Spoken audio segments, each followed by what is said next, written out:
So this is another system, and I'm gonna do for this one, it's gonna be all the laundry water plus the kitchen water that's been initially filtered from the all the solids from the kitchen sink, and there's no grease in it.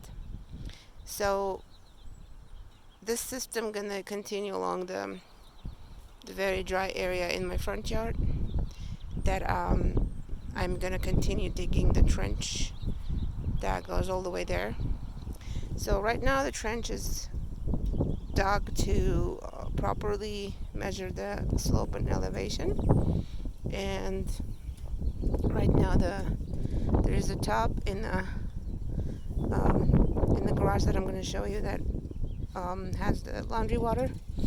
So I'm emptying it right now, and so the system is pretty basic, the same way that it's practiced under the permitted system for the shower. So every joint they're gonna drain the water. So in this currently I have a little hole. I just poked the hole, and this is the old um, flower pot.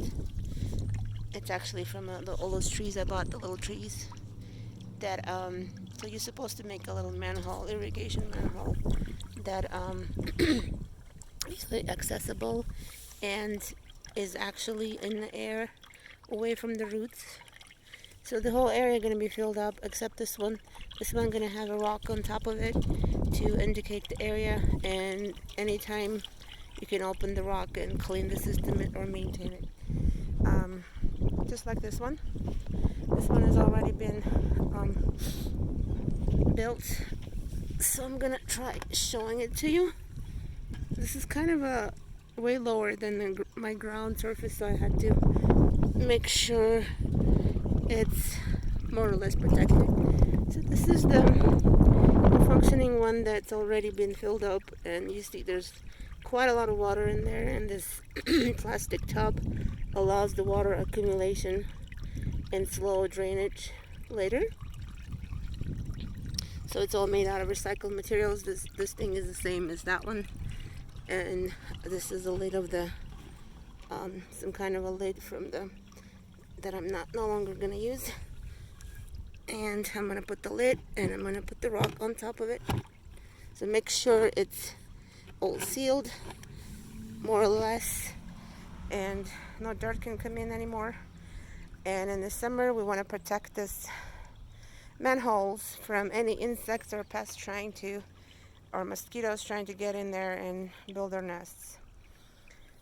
So this is kind of a pest-free, and it's not gonna release any odors, smells into air. And this system particularly has two really close ones adjacent to the big trees. So depending on how many trees you have to plan on how many manholes you're gonna have. As you can see there, over there, I already poked the hole to kind of establish another manhole that's gonna go there.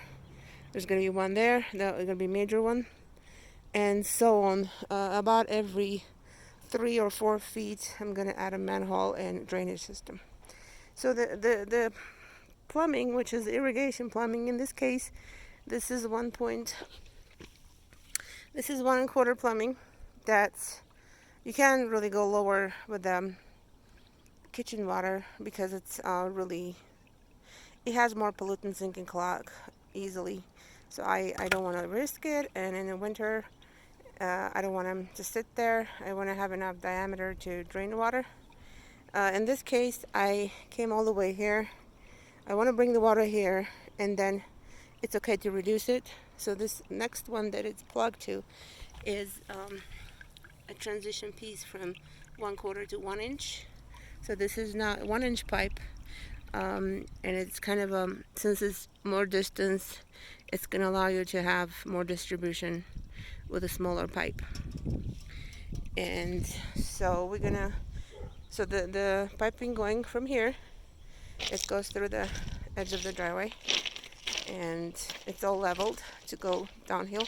Over here, it's kind of a little bit problematic because I haven't decided what I'm doing yet. Because this plumbing should not be on the surface of the ground right now. So my plan would be to cut the chisel, the sidewalk, and kind of insert it inside of it. But right now it's a little bit messy here. I'm still testing the system. I added this tub for my washer to drain into this tub that I assumingly want to use as I want. I don't want to be just draining down to the landscape. I want to be able to, since this is a soapy water I'm using, I want to be able to use the soapy water for something else, or use a hose to water whatever I want, not just be permanent installation, but kind of more flexible. So I got those washers from this is called rainwater collection barrel fittings. So this one kind of, I haven't secured it properly because it's so much in the corner. I put it right in as low as I could to the edge of the tub, and I picked the clear top to see the level of the water. So this size of the tub, which is 27 gallon tub, can fit with my efficient front loading washer about I would say 2 or 3 loads can fit here, and it's going to be full. For this system over here that I made, it's coming directly from a laundry room. This is also 1 1/4 inch pipe that I just use this rubber transition piece because I want to be able to remove it if I want to. It gives me more flexibility. This piece over here actually is the one goes to the inside of the real tub, like in the bathrooms. It's kind of overflow. I don't know. I think it's under. It goes under the tub. So I kind of using this as a tub,